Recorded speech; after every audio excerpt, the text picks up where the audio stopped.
So in 1945, as J. Robert Oppenheimer was watching the very first atomic bomb detonate in the New Mexico desert, Right, the Trinity test. exactly, the Trinity test, he's standing there staring at this terrifying mushroom cloud, and he doesn't quote a modern physics textbook. No, he quotes ancient Hindu scripture. Yeah, he says, "Now I am become death, the destroyer of worlds."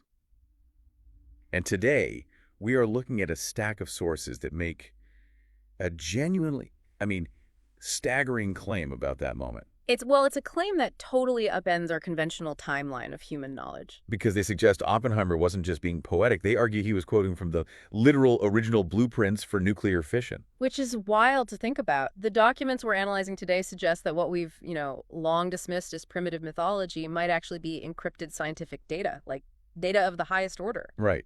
So welcome to the deep dive. We are incredibly excited to have you with us today because our primary mission here is to completely shatter how you view ancient texts. The source material you shared with us focuses on decoding a really specific section of the Rig Veda, Sukta 1.32, which is traditionally known as the Indra Sukta. And for centuries, this has been read as just a simple fairy tale, gods fighting monsters in the sky. But the analysis we are exploring today presents this meticulously detailed argument that this text is actually an advanced manual, a manual covering quantum physics, cosmology, and human consciousness. Yeah, we're looking at a document that claims to map out step-by-step descriptions of atomic structures, energy fields, and really the fundamental forces that hold reality together. Okay, let's unpack this because, I'm still trying to wrap my head around the scale of it. It's massive. You are telling me we have a text that's thousands of years old containing the actual mechanics for splitting the atom. That is exactly what the source is arguing. So our journey today is going to take us from the explosive origins of the universe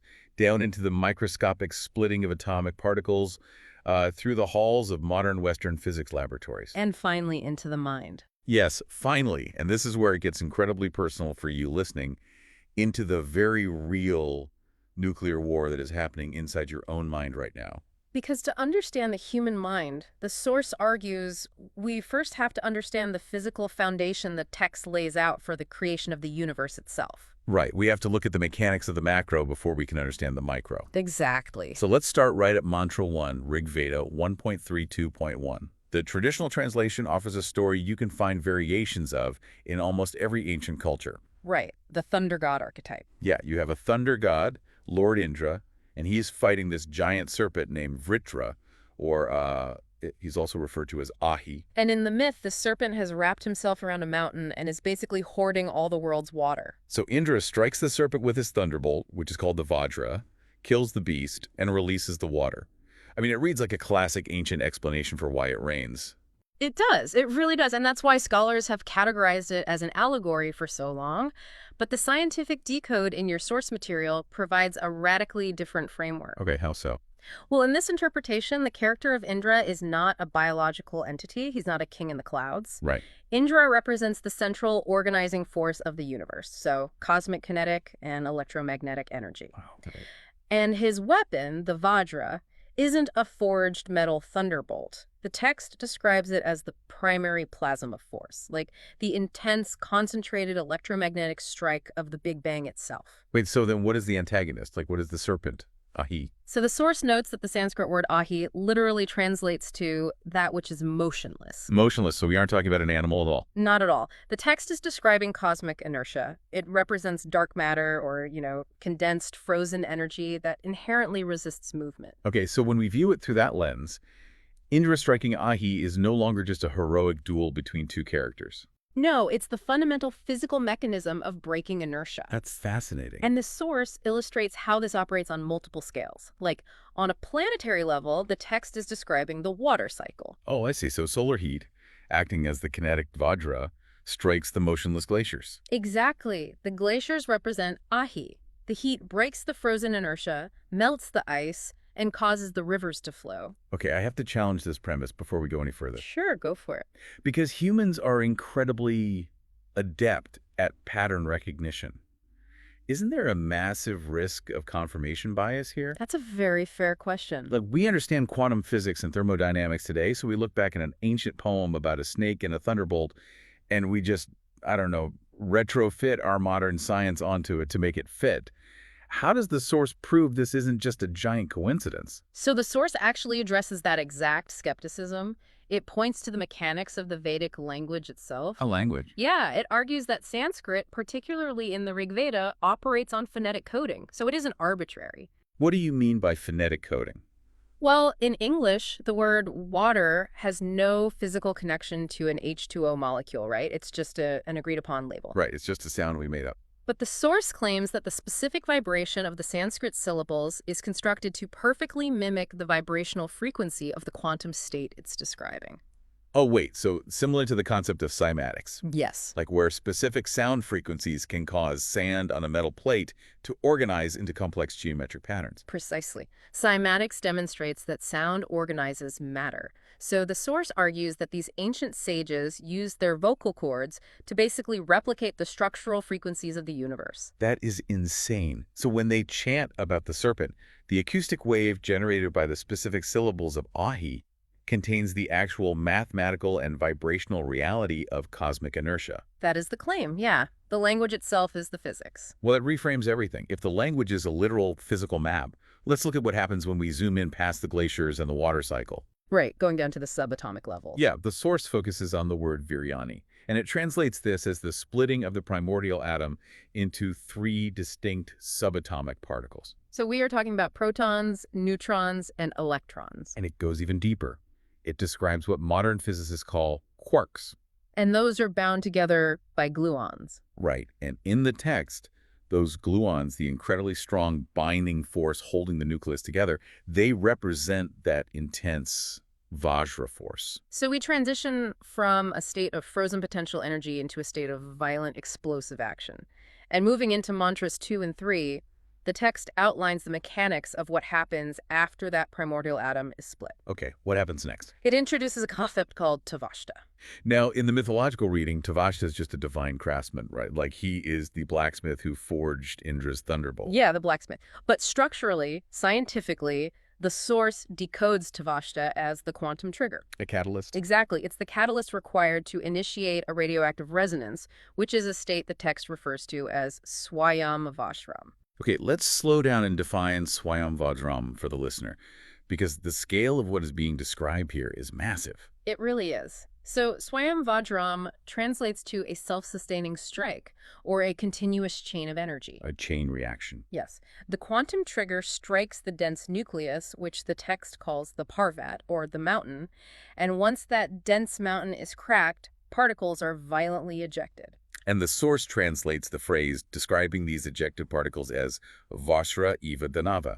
Metaphorically, it means excited particles flowing outward with acoustic and electromagnetic waves. But the literal translation is what's really interesting. Yeah, the literal translation the text uses is mooing cows running from a pen. Right. And I stumbled on this when reading the source. I was like, why would an advanced physicist capable of mapping quarks use panicked cows to describe a subatomic acoustic wave? Well, think about the physics of a stampede. Okay. If you break open a pen of panicked cattle, they don't walk out in a straight, orderly line. They crash into each other, they scatter in chaotic, unpredictable directions. And they generate a massive, overlapping wall of noise. It is actually a brilliant, visceral metaphor for a shockwave. That makes perfect sense. You strike the dense nucleus, and these highly excited particles basically stampede outward in a chaotic, multi-directional shower of radiation and acoustic energy. The imagery perfectly conveys the physical mechanism. And the reaction doesn't just happen once, right? No, it multiplies. The text uses the word cyanamina, which the source notes is a direct description of exponential growth. Yeah. Energy multiplying from 2 to 4 to 16 to 32. It is outlining the precise mathematical progression of a nuclear chain reaction. That is just wild. Furthermore, the text tracks the entire life cycle of this event, because a chain reaction cannot expand infinitely. Right. Eventually the fuel is spent. Exactly. And once the energy finally stabilizes and those particles exhaust their initial excitement, the text states they return to Samadram. Which is decoded as a cosmic void, or an infinite quantum field. Yep. Everything eventually settles back down into a state called Prathamajam. And the source translates this as absolute zero, or a cosmic singularity.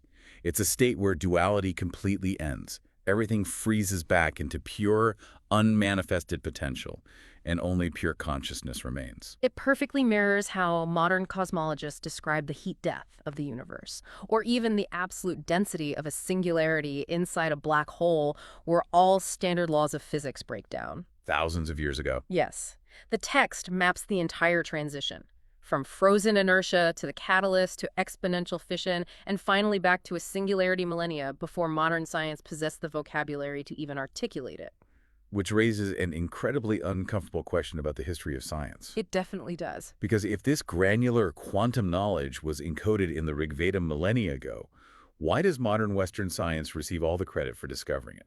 Well, the source document actually steps away from physics here to make a very bold geopolitical and historical argument. Let's get into that. What does it say? The source posits that the West essentially repackaged these ancient Vedic concepts, stripped away their spiritual and philosophical context, and then just presented them to the modern world as original discoveries. And the source offers some highly specific examples to back this up. It points out that the ancient Vedic concept of sutusya, which is described as subtle, vibrating threads that bind all reality together. That sounds familiar. Right. It claims it is conceptually identical to modern string theory.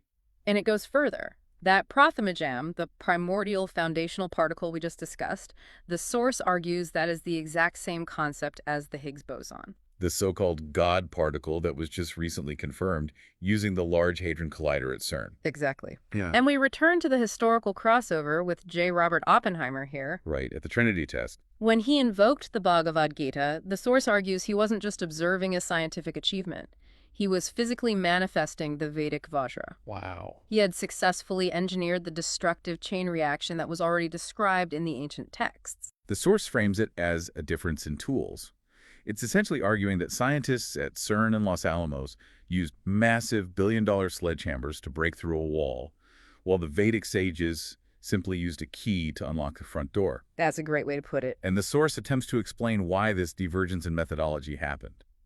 And it attributes it entirely to climate and geography. Yeah, just to impartially report the source's conclusion on this, it's a fascinating sociological claim. Oh, yeah. The text argues that the West's geographic reality, which was characterized by less direct sunlight, heavier atmospheric pressure, and cloudier skies, it created a natural reliance on external survival mechanisms. Okay, so to understand the universe, the Western mind felt compelled to build massive machines and literally smash matter apart in physical laboratories. Right.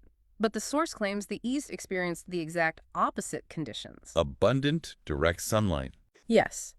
The Indian subcontinent possessed abundant sunlight and an atmospheric pressure highly conducive to deep physiological relaxation. So the argument is that this optimal environment allowed ancient sages to rely on inner intuition. So through profound, sustained meditation, Yeah. they effectively turned their own nervous systems into the laboratory. Exactly. Decoding the physical laws of the universe without needing a giant underground particle collider. And looking at this objectively, based on the source, it views the Western external approach as inherently tragic. It does. Because the West approached the atom as a purely physical object to be conquered, the source says it inevitably led to the creation of weapons of mass destruction. The Cold War, mutually assured destruction. Yeah. By contrast, the Eastern approach mapped these same explosive forces, but kept the focus internal. They aimed to master the energy rather than weaponize it. Which brings us to the ultimate thesis of our deep dive today. According to the Rig-Veda, this cosmic fission is not merely an abstract theory playing out in Swiss laboratories or out in the distant cosmos. No, it's not. It is a highly volatile reaction happening inside your own body at this very moment. The source points to mantras 4, 5, and 6 to bridge the gap between astrophysics and human biology, and it introduces an analogy that is just vital for understanding human consciousness. The train analogy. Right. It describes the universe and the human body as a dual-engine train. Let's break down the mechanics of this train for everyone listening. You have an engine at the front and an engine at the back. Right. One engine represents the outward-facing mind, so this encompasses matter, physics, logic, and the human ego. And the other engine represents the inward-facing soul. This is the domain of creation, biology, and pure consciousness. And under ideal conditions, these two engines work in tandem, pulling the individual forward in perfect harmony. But when they pull against each other, like when the outward-facing mind demands external gratification, power, and control, While the inward-facing soul is seeking internal peace and stillness, an immense amount of friction is generated. And the source uses a terrifying word for the mind when it enters this state of friction. It calls it fritratarum, Which translates to a nuclear bomb. a literal nuclear bomb inside you. Yeah, and the rationale behind that term is profound, because the source reveals that the mind, despite its loud demands, is actually a beggar. A beggar. Yeah, it possesses no intrinsic power of its own. It is completely inert matter, just like the frozen serpent, Ahi. Wait, so the mind is Ahi. It is cosmic inertia just sitting inside our skulls. Exactly. So if it has no power, how does it cause so much destruction? Because it borrows its energy from the soul. And the source refers to this borrowed energy as blood money. The soul continuously sacrifices its own pure, vital energy simply to give the mind the capacity to function. But the mind lacks the self-awareness to realize it is running on borrowed power. Right, it completely forgets. The text explains that the mind becomes intoxicated by this blood money. The Sanskrit word used is durmad. Drunk on a power that isn't his own. And because of that, the mind becomes incredibly arrogant. It acts like a warrior. The term used is ayudheva, and it genuinely begins to believe that it is the absolute master of the human body. And this is the internal nuclear crisis the text is warning us about.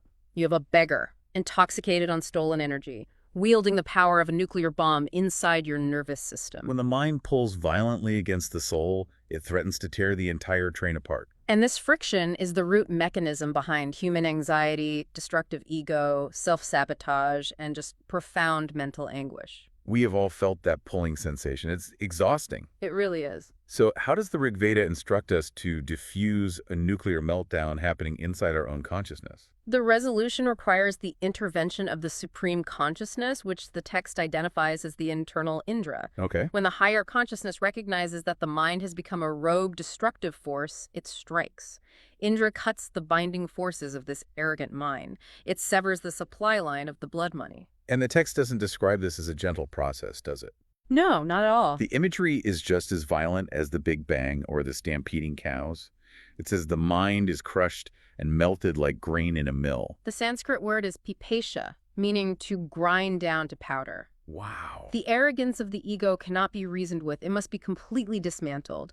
By grinding down the arrogant mind, this destructive, energetic serpent is forced to drop all the way down to the earth element. And in the subtle anatomy of the body, this corresponds to the root chakra, right? Exactly. The mind is forced to return to the earth, grounded and subdued, where it can sleep peacefully under the direction of the higher consciousness. So the nuclear bomb is effectively grounded. The internal fallout is neutralized. Yeah. The overarching message of this ancient science becomes very clear here. The objective was never to build physical bombs to drop on rival nations. Right. The objective was to achieve complete, absolute mastery over the explosive, destructive nature of our own internal architecture. The ultimate laboratory for quantum physics isn't an underground tunnel in Switzerland. It is you. It is you. Let's take a step back and look at the sheer distance we have traveled today. I mean, we started with what appeared to be a rudimentary myth of a sky god striking a giant snake. Right.